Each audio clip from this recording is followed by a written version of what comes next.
primeiro lugar, falando das conclusões do último relatório do painel intergovernamental sobre mudança climática, o IPCC, né, na sigla em inglês. Esse painel foi criado pela ONU para o Meio Ambiente, né, uma dos ramos lá da ONU, em 98, em parceria com a Organização Meteorológica Mundial. E qual é o papel desse órgão, né, desse painel? Ele não faz pesquisas próprias, né, não é estudo de pesquisa, mas ele sintetiza milhares de estudos científicos sobre esses temas que são produzidos no mundo todo, né? Então, ele é um sintetizador digamos assim, do trabalho da ciência na discussão da questão ambiental. Então, ele produz relatórios sobre as causas humanas e naturais das mudanças climáticas, dos impactos dessas mudanças e das formas da sua reparação, né? Bom, o último relatório, desde que ele foi criado, ele produziu 6 grandes relatórios, e o último deles foi em 2023, né, há muito pouco tempo, portanto. E esse relatório chegou a 3 conclusões muito importantes. Primeira conclusão: o aquecimento global, eles dizem, é antropogênico, ou seja, ele é produzido exclusivamente pela atividade humana, né? Ou seja, se não fosse pela atividade humana, né, nós não teríamos o problema do aquecimento global. Então, por isso se diz que ele é antropogênico. Segundo, esse aquecimento está se acelerando numa velocidade nunca antes vista, ao ponto de nós podermos atingir, já em 2030, a elevação da temperatura média do globo em 2 graus Celsius relativamente ao nível pré-industrial. Então, o nível da temperatura média do planeta Terra, que é tomado por referência sempre, é o nível pré-industrial, né? Então, como é que era antes da Revolução Industrial, enfim, que acabou tomando o mundo junto com o capitalismo e foi mudando todo o planeta, né? Então, a gente pode chegar a um aumento de temperatura média de 2 graus Celsius relativamente ao nível pré-industrial já em 2030. Para vocês terem uma dimensão do que é isso, o famoso Acordo de Paris, né, que foi firmado em 2015, era toda uma estratégia que envolvia países desenvolvidos e não desenvolvidos, justamente para impedir que se chegasse a esse aumento em 2100. Só que nós vamos chegar em 2030 ou antes disso, nesse aumento, né, de temperatura. Então, a segunda conclusão. Então, o aquecimento é um problema antropogênico e a segunda conclusão está se acelerando numa velocidade nunca antes vista. A terceira conclusão desse relatório é que os impactos dessas mudanças são, em geral, irreversíveis. Para a gente entender um pouco o que isso quer dizer, a gente precisa lembrar um pouquinho o que são aqueles gases de efeito estufa, né? Que são justamente os gases que provocam o aquecimento global. O mais conhecido deles, e o mais importante pela dimensão que tem, é o chamado dióxido de carbono. Ele é produzido pela queima de carvão, queima de petróleo e de gás natural e pelo desmatamento, né? A questão do dióxido de carbono é muito importante, não só porque envolve praticamente toda a atividade de produção de energia, né, uma boa parte dela, mas também porque ele permanece centenas de milhares de anos na atmosfera. Esse gás permanece centenas de milhares de anos na atmosfera. Ou seja, até limpar, digamos, a atmosfera disso tudo tem centenas de milhares de anos, né? O segundo gás de efeito estufa importante é o metano, né? Que é produzido sobretudo pela agropecuária, por conta da fermentação interna dos ruminantes, né, do gado, etc. E pela extração daí, né, não pela queima, mas pela extração de petróleo e gás, e ele fica na atmosfera menos tempo, ele fica 12 anos apenas na atmosfera. Mas ele produz um aquecimento 30 vezes maior do que o primeiro, do dióxido de carbono, né? E como ele é permanentemente produzido, não tem um período sem dióxido de carbono para, né, tirar, porque é curto, você fala, 12 anos só, sim, só que você não para nunca de produzir o dióxido de carbono. Então, né? E o aquecimento que ele produz é 30 vezes maior do que esse metano, né, perdão, é 30 vezes maior do que o do dióxido de carbono. Finalmente, tem o óxido de nitrogênio, que é produzido pelos fertilizantes, pelo tipo de tratamento do esgoto que existe e também pela combustão de biomassa.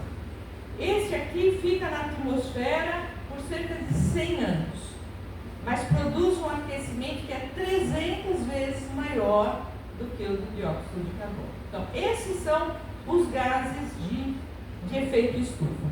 Então, a terceira conclusão do relatório é o seguinte: ela conta que, num cenário de emissões moderadas desses gases, né, digamos que a gente conseguisse aí ter um controle, né, mais preciso, mais sério da emissão desses gases.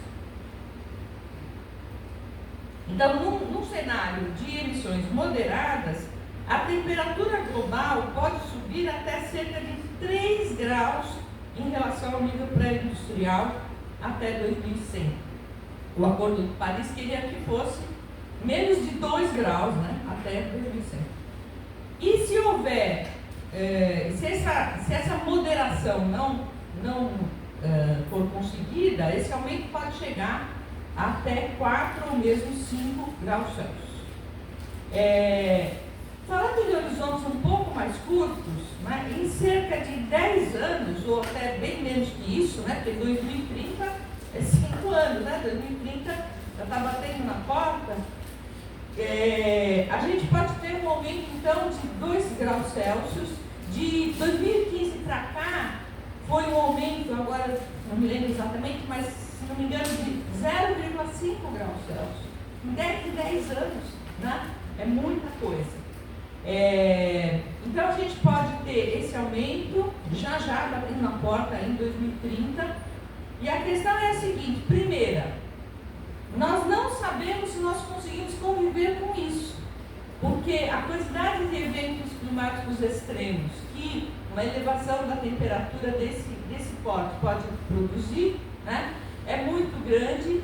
E, assim, a humanidade vai conseguir conviver com isso, né? É um cenário que é desconhecido do ponto de vista das suas causas e da capacidade da humanidade de enfrentá-lo. E a segunda coisa que diz o relatório é que o planeta Terra, né, passou por uma mudança dessa ordem, né, dessa potência, há dezenas de milhões de anos atrás. Então, depois não passou mais, só agora, né? Bom, eu acho que isso é suficiente para a gente explicar por que a gente fala hoje de impasse ambiental, né? Porque com mudanças dessa ordem é preciso falar realmente em impasse. Agora, é preciso notar que esse impasse não se deve apenas à mudança climática, né? O professor Luiz Marx, que é um professor do IFISH da Unicamp, já aposentado, mas que há décadas se dedica a estudar a questão ambiental, né? Ele é um ecologista, portanto, e ele fala também eu aprendi com ele, não tinha a menor ideia disso, né? Ele fala da tal sexta extinção em massa de espécies. Então, uma coisa que não é clima, mas é extinção de espécies. Então, a sexta extinção em massa de espécies, que já estaria em curso, né? E o que é uma extinção em massa? É o desaparecimento da face do planeta de uma grande proporção de espécies. Os especialistas estimam que hoje mais de 1 milhão de espécies estão em risco e que a taxa atual de extinção é pelo menos 100 vezes maior do que a taxa natural, que seria a taxa que existe uma taxa natural de extinção de espécies. Quem calcula essa taxa, em geral, são os paleontólogos. A taxa de extinção que nós estamos experimentando agora é 100 vezes maior do que esta taxa, né, em termos de taxa, daí, do que esta taxa que os paleontólogos calculam. Essa extinção também, dizem os ecologistas, né, promete ser de 5 a 6 vezes maior do que as 5 anteriores. Né? Aí agora não em termos de taxa, em termos de impacto mesmo, de dimensão dela. Então promete ser 5 a 6 vezes maior. A extinção mais famosa, né, que a gente sempre ouve falar, é a tal que extinguiu os dinossauros, né, da face da Terra. Chama-se Cretácea. Gente, eu não sou especialista nisso aqui não, longe de mim. Estou só colocando aqui para a gente ter uma ideia, né? A gente acreditar em quem estuda, em quem trabalha há décadas com esses problemas, né? Porque eles têm uma dimensão que a gente não tem. Sobretudo os economistas, como é o meu caso, são em geral muito tapados, assim, muito indiferentes a esse tipo de discussão, né? Bom, então, essa sexta extinção, ela também é totalmente antropogênica, ou seja, ela não existiria, né, esses milhões de espécies que estão ameaçadas de extinção, tampouco existiriam se não fosse atividade humana, né?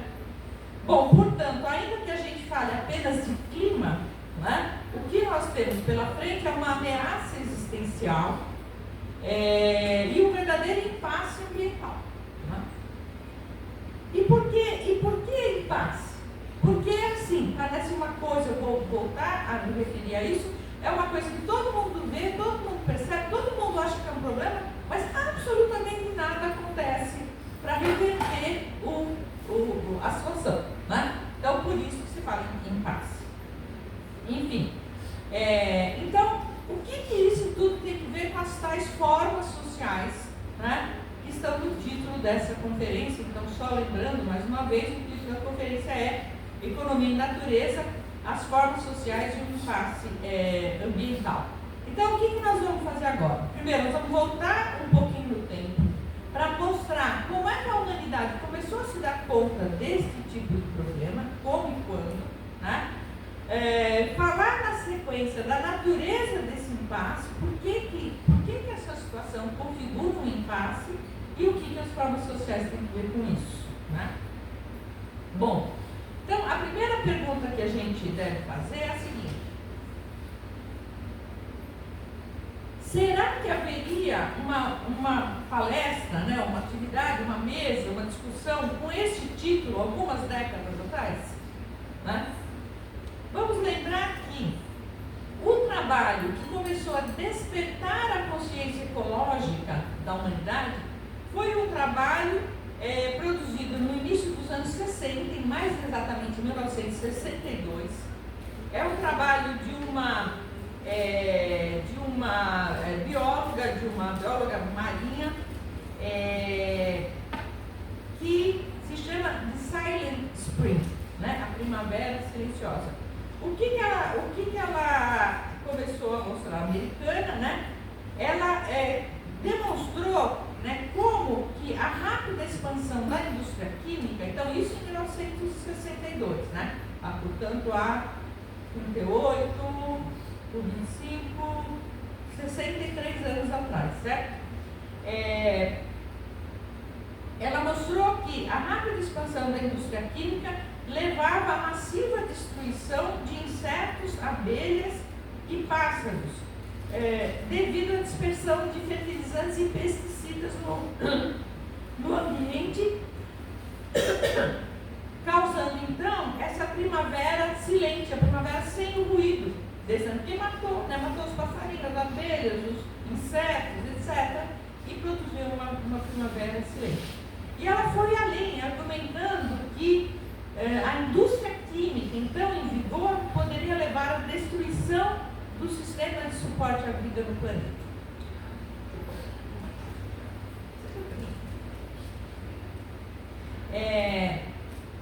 Bom, então essa consciência foi despertada lá em 1962. 10 anos depois, 1972, portanto, o famoso Massachusetts Institute of Technology, MIT, né, publicou um relatório denominado The Limits to Growth. Né? Esse relatório, que foi encomendado pelo Clube de Roma, ficou muito famoso. Esse relatório de Limits to Growth, né, os limites do crescimento, foi traduzido para 30 idiomas e vendeu mais de 30 milhões de cópias. Né? O livro muito famoso, muito mais famoso ainda, paraibano, economista Celso Furtado, talvez o maior economista, talvez não, certamente o maior economista brasileiro, um livro dele chamado O Mito do Desenvolvimento Econômico, que, por sinal, fez 50 anos no ano passado, né, que foi publicado em 74, ele se refere justamente a esse livro, né, a esse livro de Limits to Growth. Por que o Celso Furtado vai se referir a ele? Porque o livro diz o seguinte, que a tese central desse estudo, né, que foi feito pelo MIT, diz o seguinte, que se o desenvolvimento econômico, nos moldes que ia então se dando nos países mais avançados, fosse universalizado, quer dizer, se tentasse estender para todos os países o padrão de desenvolvimento dos países mais avançados, a pressão sobre os recursos não renováveis e a poluição do meio ambiente seriam de tal ordem que o sistema econômico mundial colapsaria, a chamada tese do colapso. Então isso já foi lá nesse relatório em 72. O Furtado vai discordar da tese, não porque ele não acredite que existe esse problema com os recursos naturais, né, com a exploração indiscriminada deles, com o problema da poluição ambiental, etc. Mas porque ele tinha feito todo um trabalho para mostrar como o subdesenvolvimento era um tipo de desenvolvimento capitalista e que, de alguma maneira, sobrevivia justamente por conta da desigualdade, né, na distributiva, desigualdade de vários tipos, e que, portanto, aqui nunca ia chegar a esse padrão. Então, a tese era furada por isso, vamos dizer assim, né? Mas esse não é o nosso tema, é um tema fascinante, mas não é o nosso tema aqui. Só mencionei isso porque é interessante, né, como que é muito interessante ler. Eu escrevi o prefácio dessa republicação desse livro, que foi agora o ano passado, em 2024, né?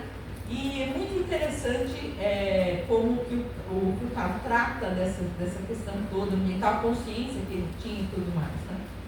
Bom, mas voltando aqui então à nossa questão, então, se é verdade que a consciência ecológica e a preocupação ambiental já contam pelo menos 6 décadas, né, que desde 62, também é verdade que o problema nunca chegou, de fato, a ser enfrentado de verdade, né? A despeito do que? Das muitas conferências globais sobre o tema, dos incontáveis convenções e protocolos assinados por inúmeros países ao longo de todo esse período. Estou vendo o tempo aqui.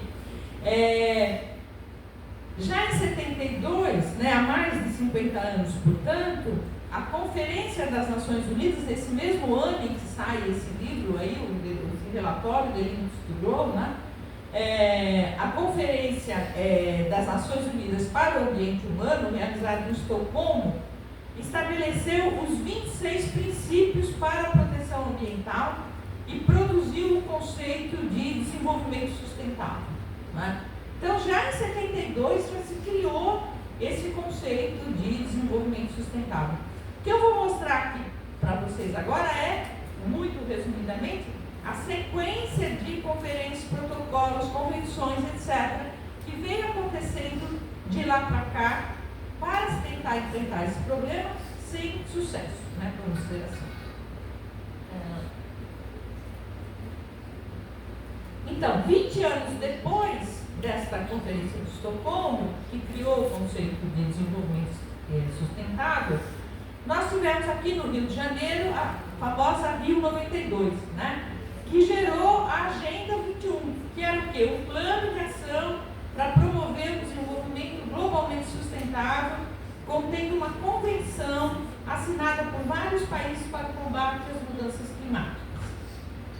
5 anos depois disso, depois dessa que foi chamada Cúpula da Terra, né? A Rio 92 foi chamada Cúpula da Terra, 5 anos depois disso, foi assinado o Protocolo de Kyoto, o famoso Protocolo de Kyoto, né? Esse protocolo é considerado um marco pelos ambientalistas, né? Apesar da ausência dos Estados Unidos. Os Estados Unidos, por exemplo, não assinaram esse protocolo, né? Mas é considerado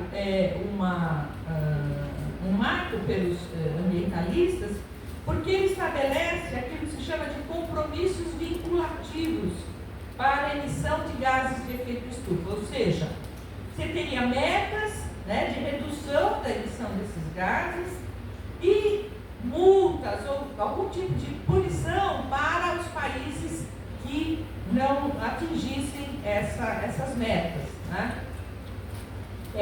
Só que esses compromissos vinculativos só atingiam os países desenvolvidos. Bom, já nesse século, né, no Rio Mais 20, daí, portanto, em 2012, então o Protocolo de Kyoto em 97. No Rio Mais 20, em 2012, se marcou os 20 anos da Rio 92 de um modo muito triste, né? Por quê? Porque o protocolo de Kyoto, que se encerrava naquele ano de 2012, que eram 15 anos, né, o período para atingir aquelas metas de redução de gases, se encerrava sem nenhum resultado palpável. Então você vai fazer a conferência em 2012, a Rio Mais 20, né, uma conferência 20 anos depois da Rio 92, depois de ter sido assinado isso, que foi um marco para os ambientalistas, e o resultado foi pífio, né, não teve praticamente resultado. Bom, a Rio Mais 20 lançou os Objetivos do Desenvolvimento Sustentável, né, os famosos ODS, né, os Objetivos do Desenvolvimento Sustentável, com uma nova agenda global, agora para 2030, e com compromissos vinculativos, mais uma vez, atingindo agora não só os países desenvolvidos, mas também os países menos desenvolvidos. Bom, em 2015, o Acordo de Paris, eu já me referi a ele no início, né, estabeleceu um compromisso para limitar o aquecimento global a um aumento de 1,5 graus Celsius acima dos níveis pré-industriais. Mas, como eu disse a vocês, a gente já teve, já ultrapassou isso, né?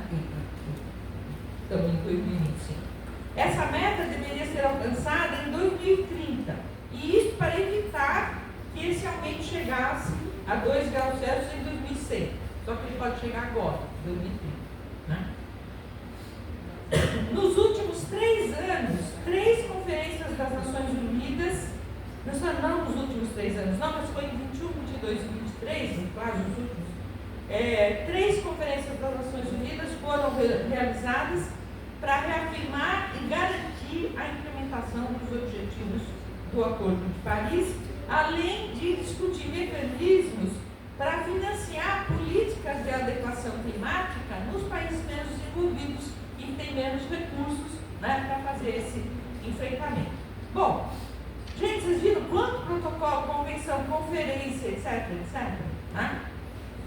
E quais os resultados, então, de todo esse que a gente pode chamar de um esforço diplomático global, né? Que é um pouco isso, um esforço diplomático global para enfrentar a humanidade como um todo, supostamente, né? Essa questão que atinge a todos, porque o planeta Terra é a casa de todos nós, né? Bom, quais os resultados disso tudo? Pífios, né? Para não dizer nulos.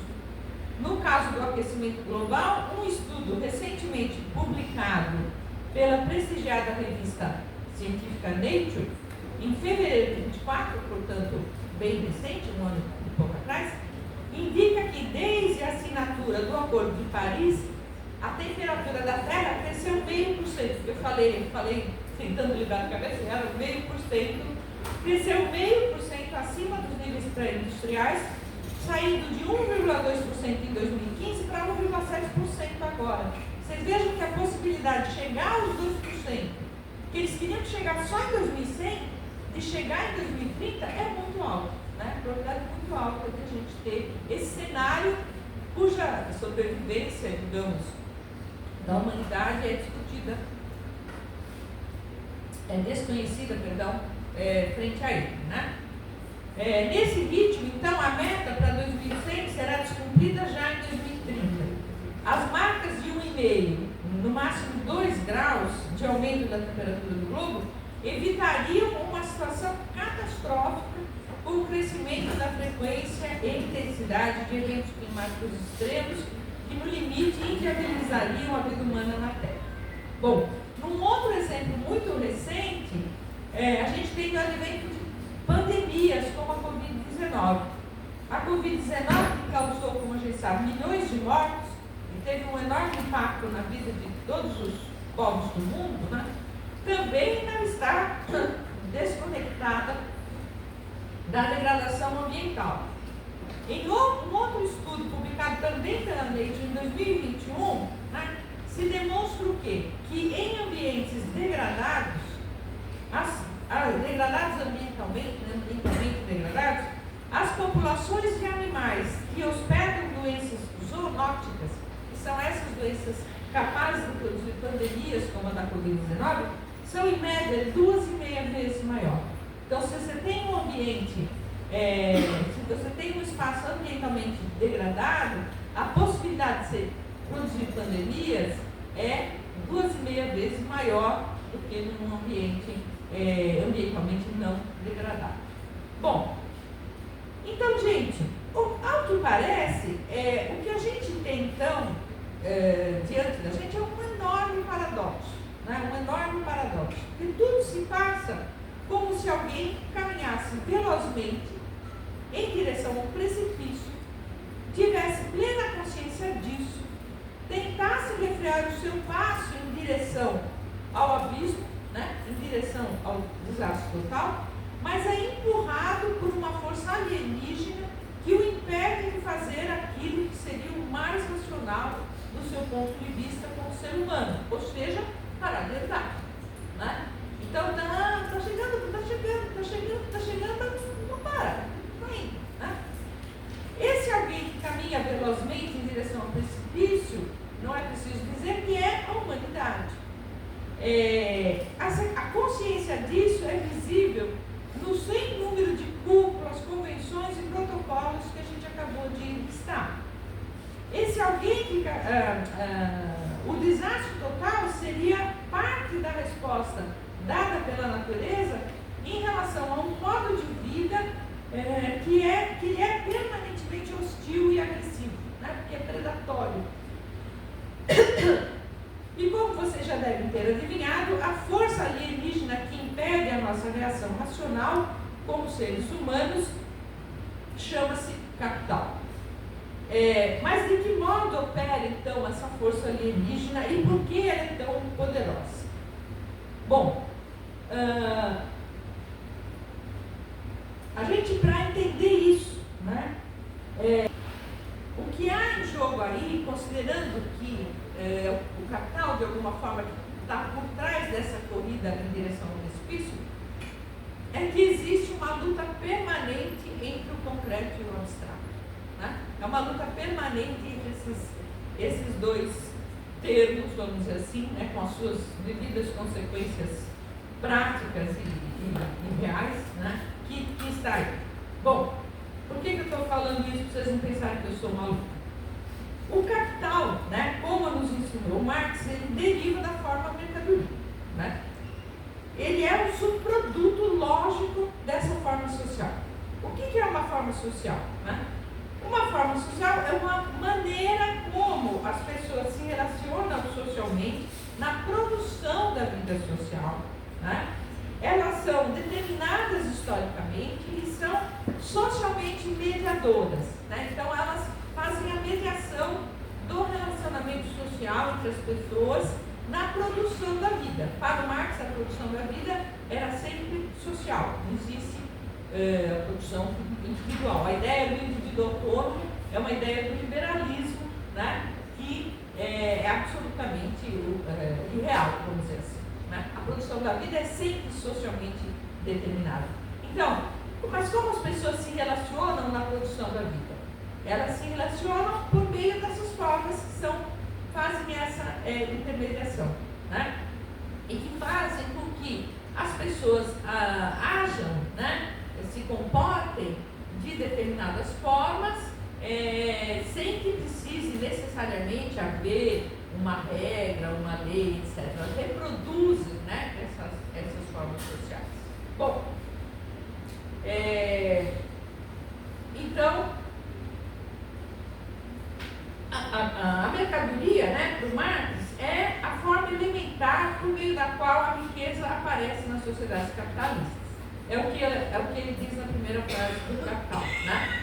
E ela é uma forma social contraditória, constituída por duas determinações que pertencem uma à outra, né? Se determinam reciprocamente, mas elas se opõem, o valor de uso e o valor. E por que elas se opõem?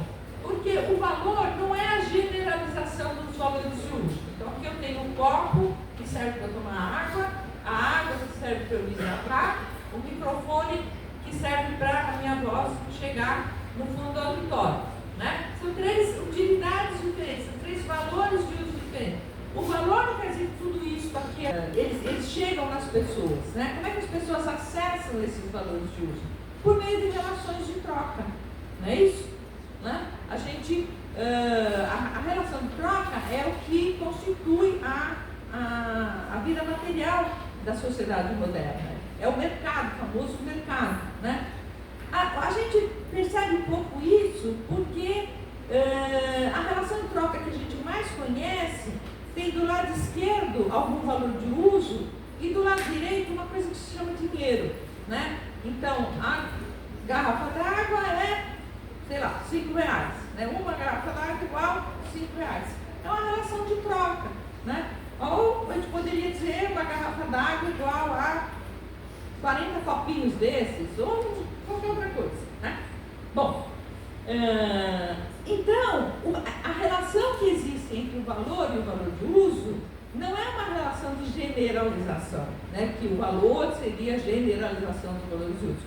A relação que existe é uma relação de negação, né? Por quê? Porque na hora, quando eu coloco o dinheiro nessa história, eu não percebo isso. Mas se eu colocar outra coisa do lado direito da equação, ao invés de colocar o dinheiro, né, eu vou perceber. Porque eu vou dizer assim, olha, um microfone igual a 100 garrafas, sei lá, não tenho ideia do preço do microfone, igual a 100 garrafas de água, né? Aí o que não faz a gente estranhar isso? São os operadores quantitativos dessa equação. Porque se eu tirar os operadores quantitativos, se eu tirar o 1 do microfone e tirar o 100 das garrafas de água, eu vou estar dizendo o seguinte: microfone é igual a garrafa d'água. Você diz, quê? Microfone é igual a garrafa d'água? Não, de jeito nenhum. Ah, tá bom, mas se eu disser que um microfone é igual a 100 garrafas d'água, imediatamente eu estou remetendo para o valor dessas coisas. E, portanto, o valor do microfone, para ele ser dito, ele tem que se negar como microfone. Ele tem que dizer que ele é igual à garrafa d'água. Ele tem que dizer que ele é a mesma coisa que a garrafa d'água. E a garrafa d'água e o microfone, como mercadorias, eles são de fato a mesma coisa, porque são quantos de valor, quantidades de valor que se comparam, né? Bom, eu saio muito do meu esquema aqui, preciso me achar aqui agora. Bom, então, nessa relação, portanto, o valor de uso representa o concreto, enquanto o valor representa o abstrato, né? O valor é uma propriedade social que os valores de uso adquirem que é materialmente organizada por meio do mercado, né? Por meio das trocas. O concreto do valor de uso remete, como também ensinou Marx, ao trabalho concreto, ao trabalho específico e determinado que é capaz de produzir o valor de uso pão, ou o valor de uso martelo, ou o valor de uso educação. Mas para o valor, nada disso importa. Ao contrário, atrapalha. Não é? Enquanto o valor de uso insistir em ficar no meio do caminho, com a sua concretude e com seus trabalhos específicos e determinados, capazes de produzir a infinita variedade de bens materiais e serviços que a humanidade já criou, o valor não pode ser posto.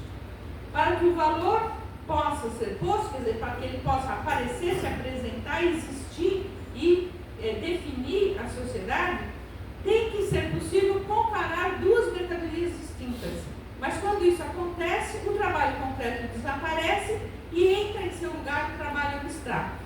Se digo que 50 pãezinhos são iguais a um martelo, a igualdade nessa equação só parece fazer sentido na presença dos operadores quantitativos, né? Aquilo que eu já falei, 50 de um lado e 1 do outro.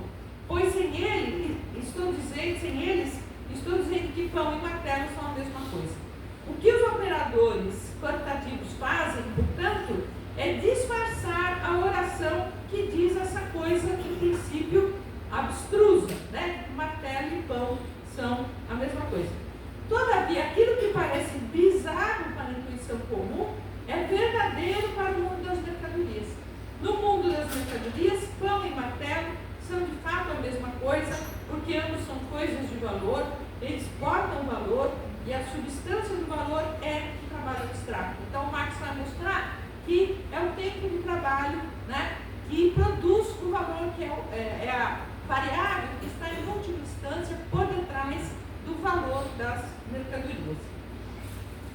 Bom, a abstração, contudo, esse abstrato, né, que o Marx está se referindo, não é um abstrato também em que eu digo assim, olha, eu tenho o trabalho do padeiro, o trabalho do professor e o trabalho do ferreiro que faz o martelo.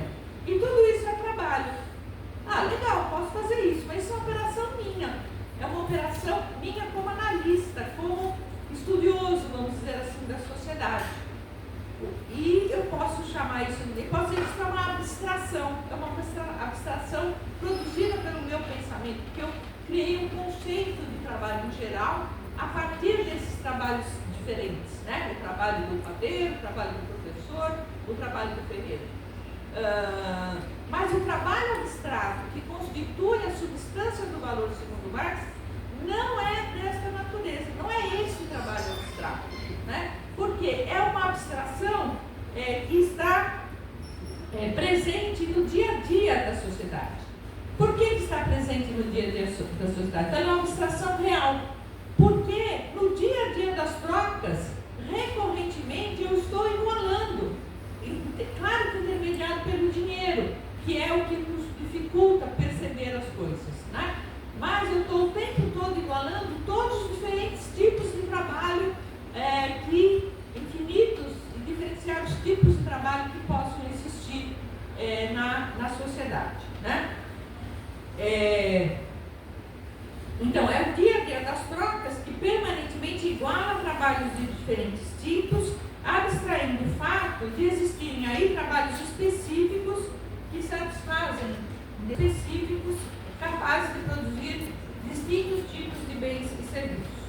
O trabalho abstrato, portanto, não é o resultado da generalização operada pelo pensamento relativamente a um universo de diferentes trabalhos concretos. O que resultaria na constatação de que o trabalho do pedreiro, do madeiro, do ferreiro e do professor são todos igualmente trabalho humano, de modo que o trabalho abstrato existiria nessa medida apenas no plano do pensamento. Então, no caso do trabalho abstrato, que é a substância do valor que o Marx aponta, não é disso que se trata, né?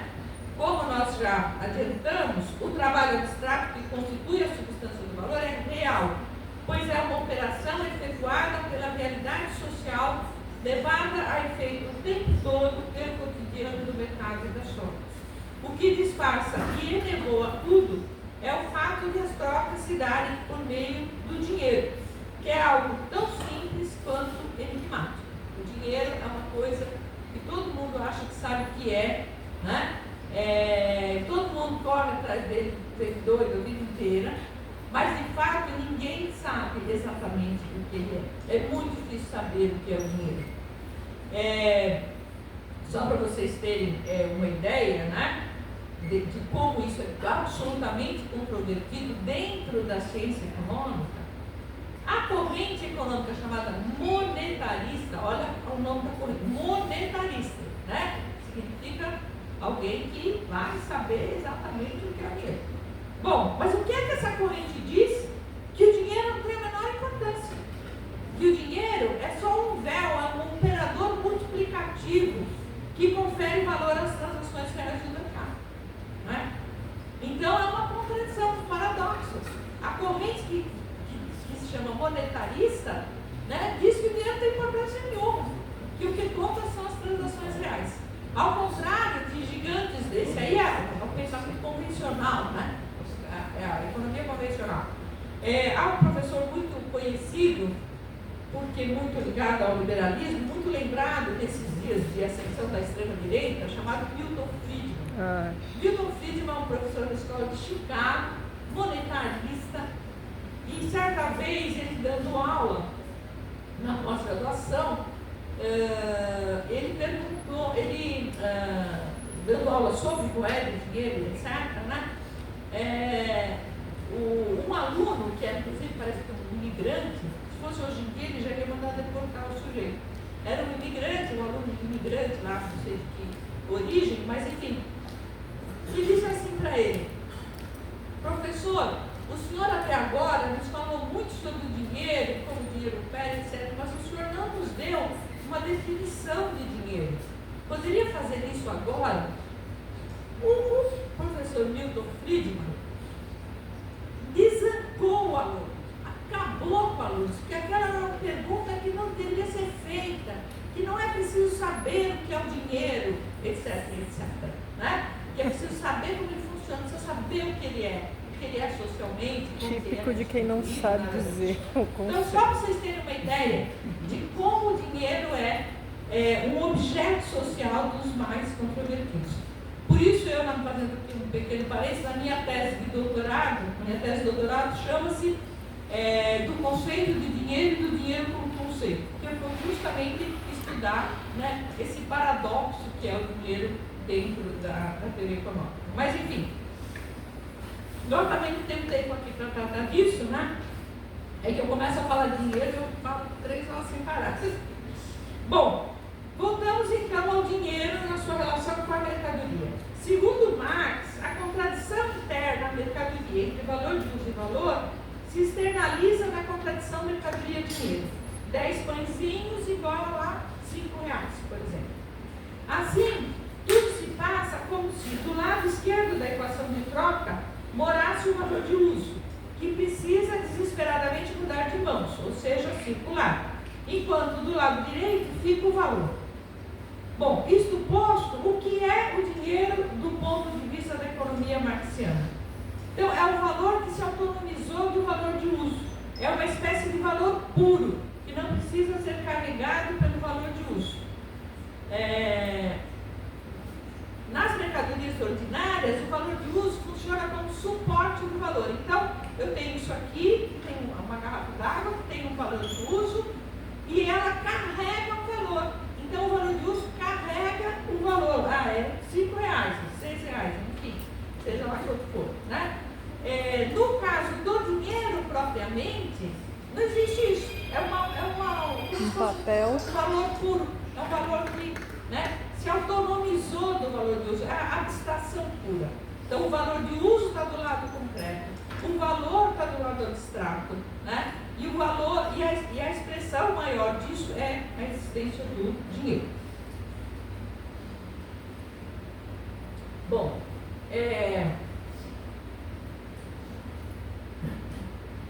consideradas então essas duas determinações da mercadoria, Nós temos então na presença do dinheiro a seguinte situação: valor de uso de um lado, valor do outro. Não é difícil perceber aí onde está o concreto e onde está o abstrato, né? Do lado esquerdo, do lado da mercadoria, manda o valor de uso, o atendimento das necessidades humanas, né? Porque o valor de uso é o que remete às necessidades humanas que têm que ser atendidas. O pão que vai alimentar, por exemplo. Do lado direito, manda o valor, a abstração, que já dispensou o valor de uso como seu suporte, o qual no dinheiro existe apenas formalmente, né?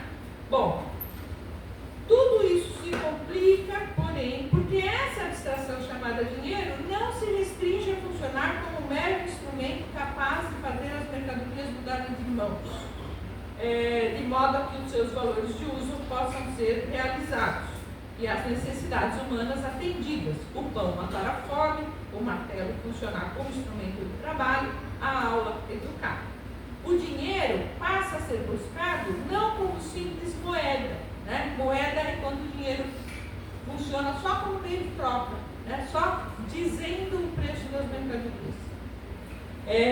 Então, quando o dinheiro passa a ser buscado não como simples moeda, como meio de circulação de troca, mas como fim em si mesmo.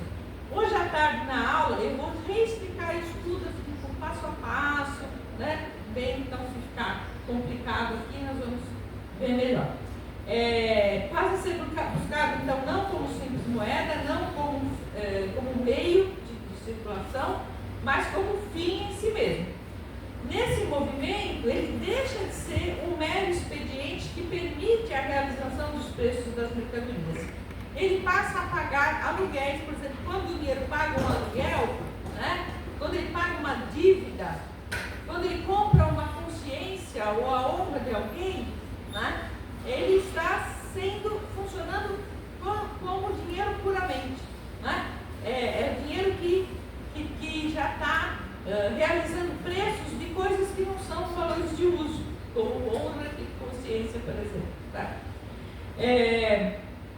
Então, nas palavras do Marx, ele diz: ele não se apresenta mais como meio de circulação, como forma apenas evanescente e mediadora do metabolismo, senão como a encarnação individual do trabalho social, existência autônoma do valor de troca, mercadoria absoluta. Então, essa abstração se torna a mercadoria absoluta.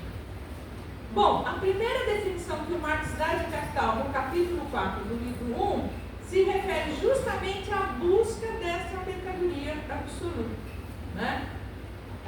Ou seja, a busca do dinheiro como fim em si mesmo, mas evidentemente ela só faz sentido se encontrar no final do movimento mais dinheiro do que havia no seu início, né? Porque o Marx mostra os dois circuitos.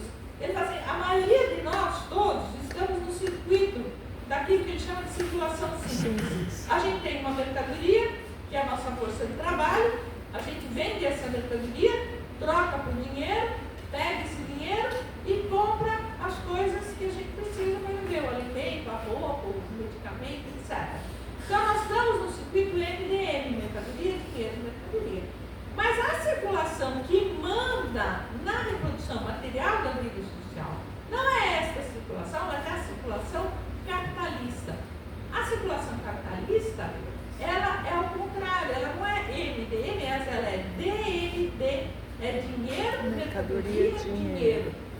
Mas, ora, gente, a circulação MDM, ela faz sentido porque a mercadoria A que eu tenho é diferente da mercadoria B que eu acesso quando eu vendo a mercadoria A. Então, ela faz sentido por quê? Porque as mercadorias precisam circular. Eu sempre digo para os meus alunos: quando vocês não entenderem muito bem o que é mercadoria, pensa numa coisa muito simples. Mercadoria é uma coisa que sempre está na mão errada. Sempre está na mão errada. Porque ela é sempre um não valor de uso para quem a tem e um valor de uso para quem não a tem. Ela só deixa de estar na mão errada quando ela deixa de ser mercadoria, porque alguém a comprou e vai consumir esse produto do trabalho humano privadamente, né? Muito bem. Então, agora, o circuito DMD né, o dinheiro, mercadoria e dinheiro, não faz sentido, a não ser que porque dinheiro numa coisa, dinheiro na outra, não é uma coisa. Então faz sentido eu trocar dinheiro por alguma mercadoria, sem dinheiro por alguma mercadoria, e depois obter sem vender essa mercadoria? Melhor ficar com sem quieto no canto, né? Porque ficar fazendo ele circular para conseguir só 100. Não, só faz sentido o DMT se o D final for maior que o D inicial. Esse acréscimo de dinheiro que aparece no final da história é o que o Marx vai chamar de valor excedente, ou mais valor, ou mais valor, né? Então, a primeira definição que o Marx dá de capital é uma definição lógica. Ele diz: o capital é um movimento de valorização do valor. Né? É isso. Então, a circulação capitalista é ela é ela que preside o movimento da circulação, né? Aonde tem todos os movimentos nossos do dia a dia, das compras de mercadorias que vão satisfazer as necessidades humanas, né? Contudo, quer dizer, né, a gente vai ter aí um problema lógico. Por quê? Porque do ponto de vista da circulação, né, algumas leis têm que vigorar. E a primeira delas é que valor se troca por valor igual. Ou a gente não poderia escrever uma garrafa de água igual a 5. Né? Então, ora, mas se valor se troca por valor igual, de onde vem o excedente de valor? Né? De onde ele aparece? Para resolver esse problema, é que o Marx vai dizer: olha, o que resolve esse problema é a existência de uma mercadoria especial, chamada força de trabalho, né? Cujo valor é o salário dela, digamos assim, aquilo que ela precisa para se reproduzir como força de trabalho, para ter o acesso aos bens que a reproduzem como força de trabalho, mas o valor de uso dela é o de produzir valor. Né? O valor de uso dela é o de produzir valor. Só que ela produz mais valor do que o valor que ela custa. Então você só resolve esse embrulho, né, essa contradição, mostrando que por trás da circulação existe uma relação entre circulação e produção. Né? E é na produção que esse valor excedente vai ser produzido e vai ser realizado na própria circulação. Então, a circulação, precisa tomar cuidado com isso, porque muitas vezes as pessoas dizem assim: não, é lá na produção que gera a mais-valia. Mas sem a circulação isso não acontece. A circulação é necessária por duas razões. Primeiro, porque a força de trabalho tem que se apresentar como mercadoria, né? Ela tem que estar lá na esfera da circulação para ser comprada, ser vendida, comprada, vendida, enfim. E depois de a mercadoria ter sido produzida, né, na produção, ela tem que voltar para a circulação e ser vendida. O valor excedente que está lá tem que ser realizado, né? Então tem que voltar para a circulação. Então, a segunda definição que o Marx dá de capital é a seguinte: ele diz: o capital é uma relação de produção, né? A compra e venda de força de trabalho. Então essa é a segunda definição que ele dá de capital.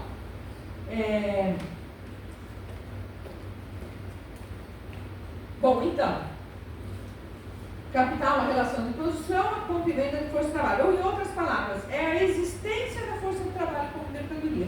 Sem a existência da força de trabalho como mercadoria, você não resolve esse embrulho, né, de a circulação capitalista contradizer a circulação simples de mercadorias. Então, como acontece com qualquer mercadoria, quem compra a força de trabalho retira-se da esfera que é social da circulação e adentra a esfera privada do consumo. Então, aqui que a forma social é mediadora, sobretudo. Né? Lembra que eu falei? A forma social ela é historicamente determinada e ela é mediadora.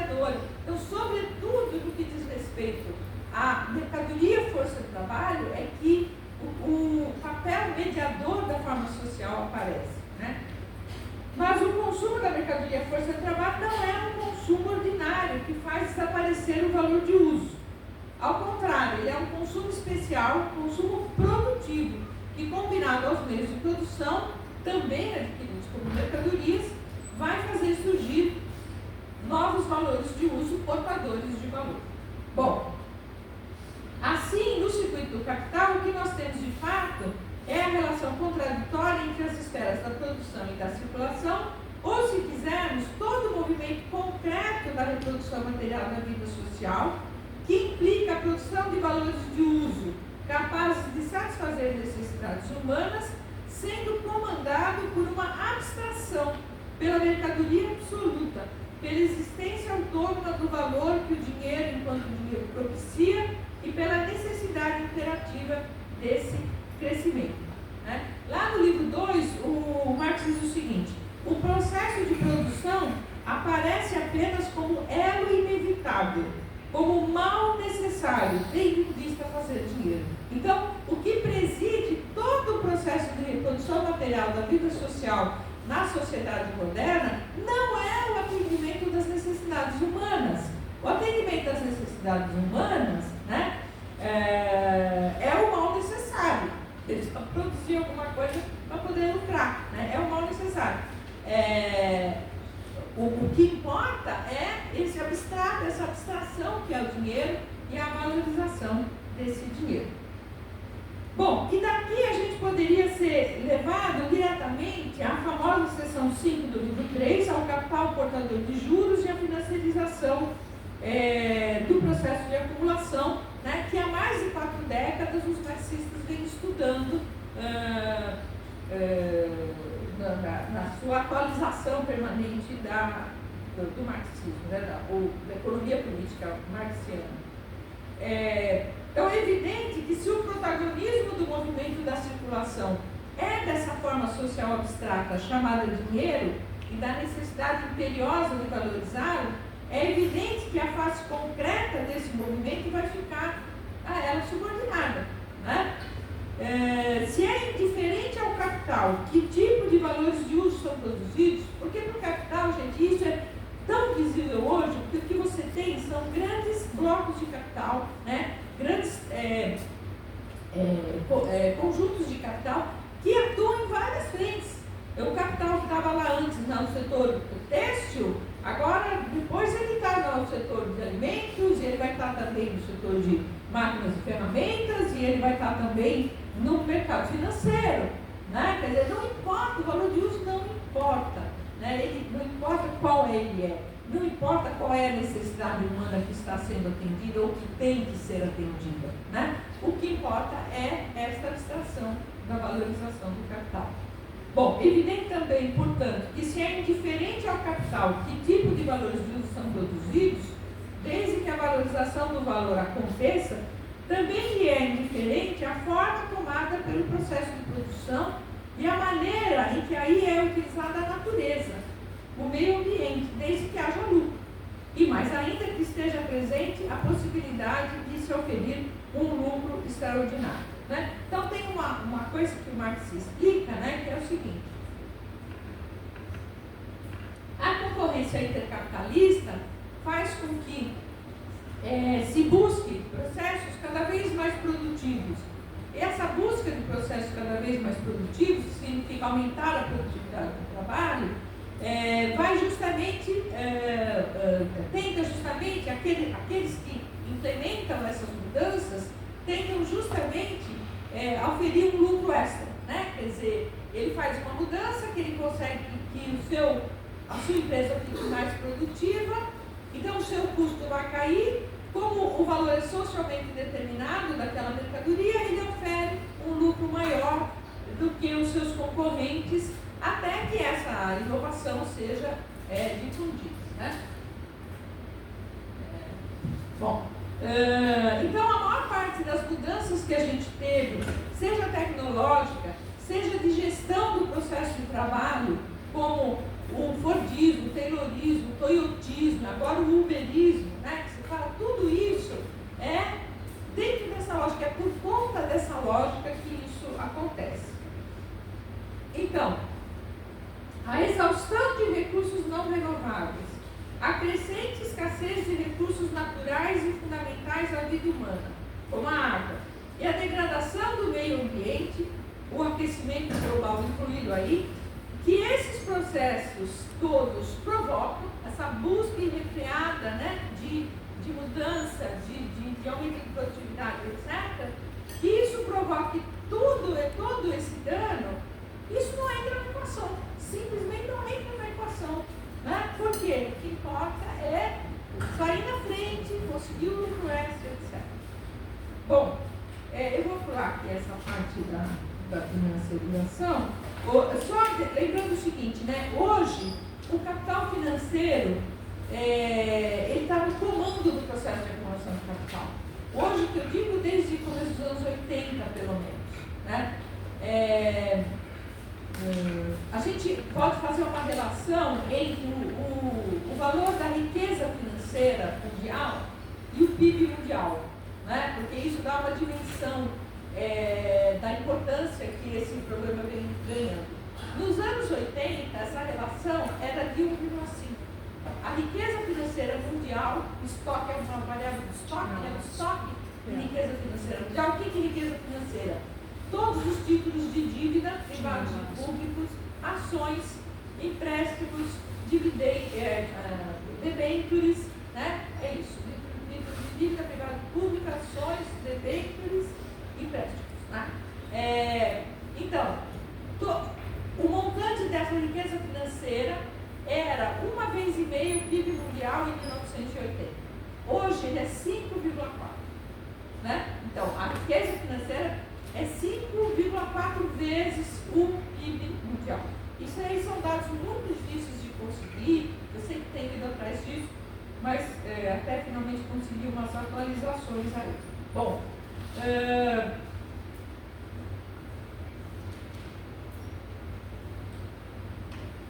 Bom,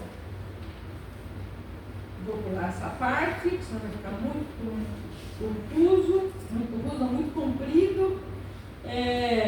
Bom, só então aqui, por que o capital financeiro é importante? Porque, e ele faz toda a diferença nesse processo de o abstrato que muda no concreto.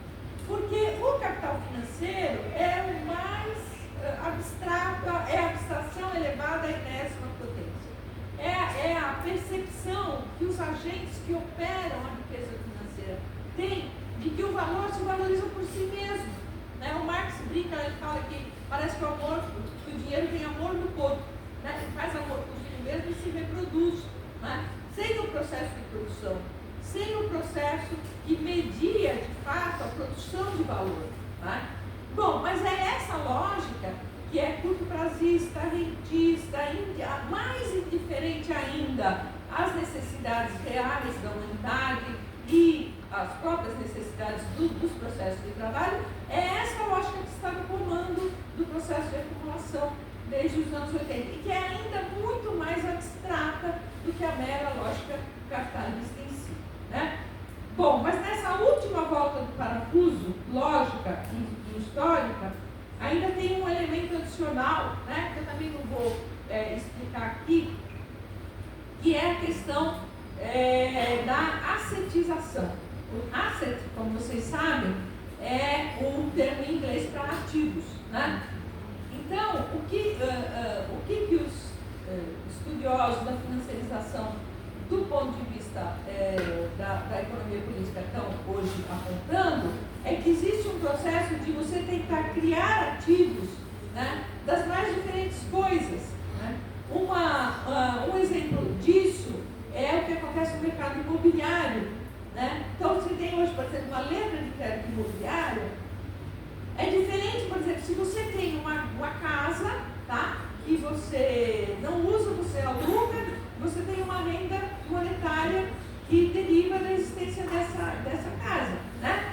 Agora, eu posso, ao invés disso, pegar o meu dinheiro, aplicar num fundo que vai ter ações de empresas que produzem aluno ou casa no mundo inteiro, que não tem a menor ideia de onde de como esses aluguéis são definidos, de que populações estão envolvidas aí. Quer dizer, existe uma externalidade, né, em relação a esses mercados, que faz com que a mesma renda monetária que provenha de um imóvel seja completamente diferente, né? De um lado e de outro. Bom, então,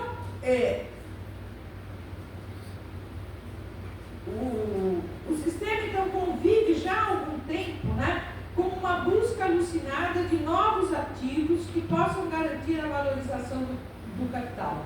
É tal constatação que torna mais inteligível a defesa encarniçada que fazem as elites do mundo das privatizações, né? Porque as privatizações vão colocar novos ativos à disposição do capital.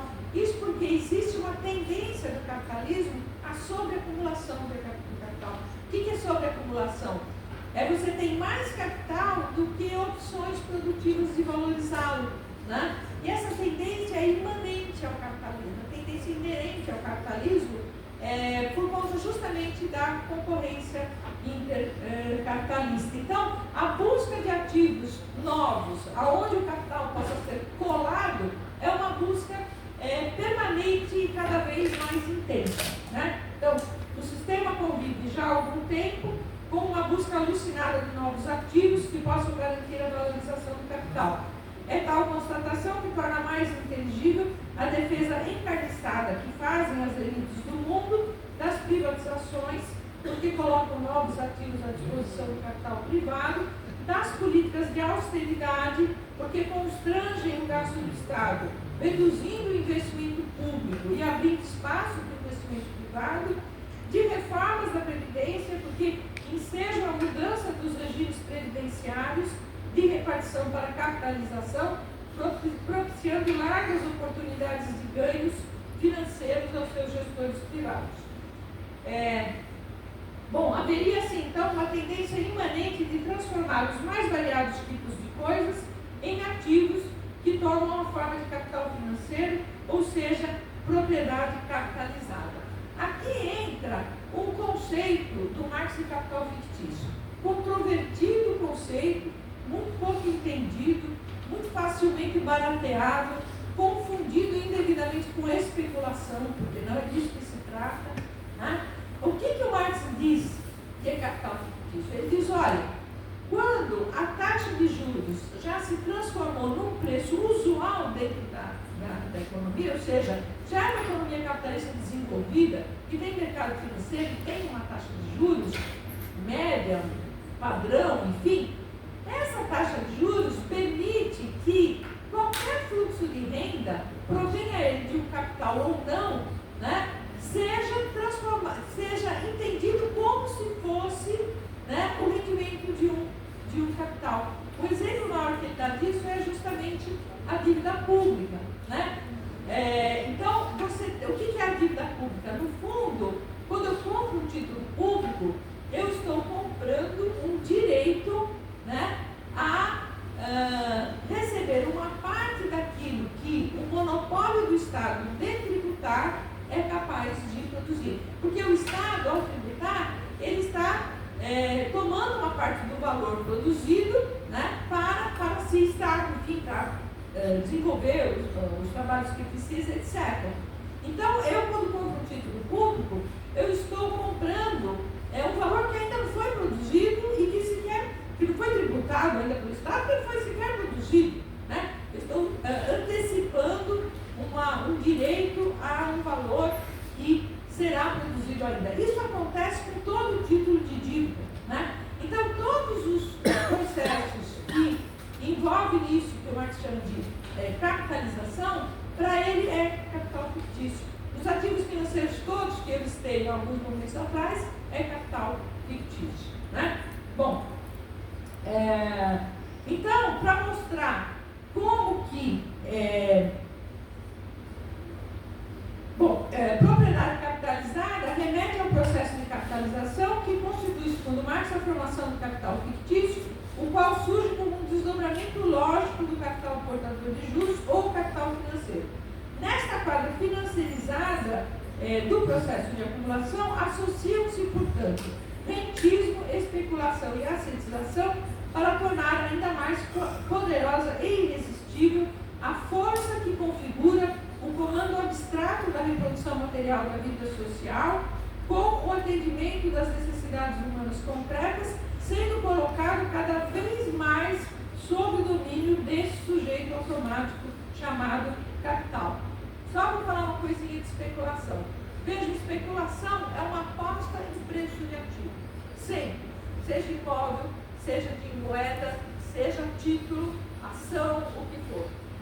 Então, especulação é um processo que está na esfera da circulação apenas, né? Ele mexe só com os preços desses bens. Isso não faz parte do processo de financiarização. Isso não é capital fictício, isso é um jogo, é simplesmente uma aposta, né? O capital fictício em si são os títulos, os papéis e os rendimentos que eles produzem, e não o que se ganha, eventualmente, o que se pode ganhar com a especulação com relação ao preço desses papéis, né?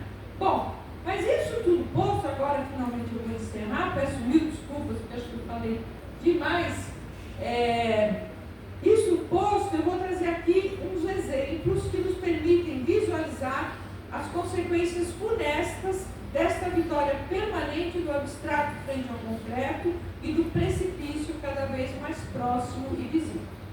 Em 2018, eu fui convidada a comentar um conjunto de 6 documentários da Mostra Ecofalante de Cinema Ambiental, a qual ocorre anualmente em São Paulo e cujo objetivo é explorar a atuação de grandes empresas e grandes grupos de capital no processo de mudanças climáticas, com as consequentes lutas pela terra e pela sustentabilidade ambiental em diversas partes do mundo. Então, esses exemplos que eu vou dar vem daí. Uma fala agora de alguém, tá? Diz assim: na minha cultura, a terra é tudo. Sem terra, a vida não tem sentido. Essa fala é de um Anauk, comunidade originária de Gambela, região oeste da Etiópia, que foi colhida num campo de refugiados no sul do Sudão, local para onde ele se refugiou depois de tentar resistir à expulsão operada pelos novos donos da terra, os investidores. Aí corta para os Estados Unidos. O lucro está lá, nas terras agricultáveis. O New Green Gold, diz um gestor de ativos do mercado financeiro, na maior conferência para investidores agrícolas, que acontece na mesma época, ou seja, início dos anos 10 deste século em Nova York. Mas o olho gordo do capital financeiro não tem como foco apenas a Etiópia. Há um boom de terras aráveis em todo o mundo. Volta para o gestor. O mercado está vendo a agricultura como um ativo real, tão interessante e atrativo quanto os imóveis, diz o mesmo gestor. Aqui a questão da sensitização. Em particular, depois da grande crise de 2008 e 2009, os ativos reais entraram na mira da riqueza financeira e dos investidores institucionais, e a agricultura, assentada na expectativa de que a demanda por alimentos deve dobrar nos 20 anos e de que as terras aráveis disponíveis estão se reduzindo como resultado da urbanização descontrolada, da escassez de água e das próprias mudanças climáticas, despontou como locos de ganhos superlativos, né? Então, as terras, a agricultura e as terras agriculturáveis, né? Centenas de quilômetros de Oceano Índico adiante, no pequeno Camboja, em mais uma investida do capital financeiro na fonte de vida e alimentos de populações pobres ao redor do planeta, grandes empresas compram enormes áreas de terras férteis, expulsam seus habitantes e as cercam, mas nada fazem com elas de imediato. Apenas as retêm como ativos, especulativamente, no aguardo dos sinais do mercado. São, por isso, conhecidas como terras silenciosas. Bom, impossível não associar isso, não conceber isso como movimentos de modernos enclosures, né? Tal como aconteceu na Inglaterra no século XVIII. A violência é inaudita. O grande capital financeiro não respeita nada. O Parque Nacional da Gambela, com 5.000 hectares e abrigando milhares de espécies selvagens, muitas ameaçadas de extinção, lembram lá da sexta extinção em massa? Então, já está sendo transformado em local de grande produção agrícola capitalista. esse Parque Nacional da Gambela. Grande produção agrícola capitalista capaz de render gordos dividendos aos acionistas que fizeram essa aposta. Quem procura saber o que se passa, coloca a vida em risco. Os protestos são reprimidos, quem protesta ou denuncia é preso e torturado. Jornalistas são considerados terroristas, contrários ao desenvolvimento. No Camboja, igualmente, as pessoas são expulsas da terra, a polícia reprime os protestos e coloca os remitentes atrás das grades. A proibição de participar de protestos é regra em todos os contratos de trabalho. E outros exemplos há mundo afora, aqui mesmo no Brasil, não por acaso igualmente na mira dos garimpeiros do Green Gold. Mas a atuação do grande capital, que hoje é predominantemente financeiro, não se reduz à destruição das condições de vida das comunidades que se encontram no meio de seu caminho em direção à valorização. Mesmo aqueles que estão longe dele sofrem com a deterioração do meio ambiente que essa mesma atuação normalmente produz. Kizito Múcia, um agricultor das regiões áridas do Quênia, que estudou e aprendeu que plantar árvores pode ajudar a reequilibrar o ciclo de chuvas, duramente afetado pelas mudanças climáticas provocadas pelas grandes empresas que despejam toneladas de carbono na atmosfera, busca compartilhar o seu saber com os vizinhos e formar redes capazes de dar sustentabilidade à agricultura local. A dificuldade que Kizito encontra não se reduz à falta inicial de interesse de seus próximos, que aos poucos ele vai conseguindo driblar. Bem pior é a decepção que ele tem com a COP21, a poderosa Conferência das Nações Unidas sobre o Clima, que Paris sediou em 2015 e de onde surgiu o famoso Acordo de Paris.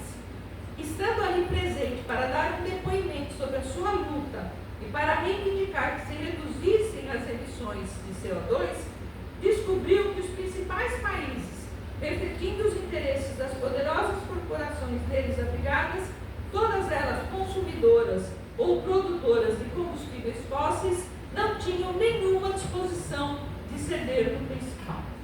Bom, gente, não vou mais tomar o tempo de vocês, só vou lembrar para encerrar que os ecossocialistas defendem uma mudança radical dos fundamentos da sociedade atual. Como afirma Michel Levy, ecossocialista de primeira hora, é preciso parar de produzir e consumir cada vez mais. É preciso dar centralidade às necessidades sociais, ao bem-estar individual e ao equilíbrio ecológico.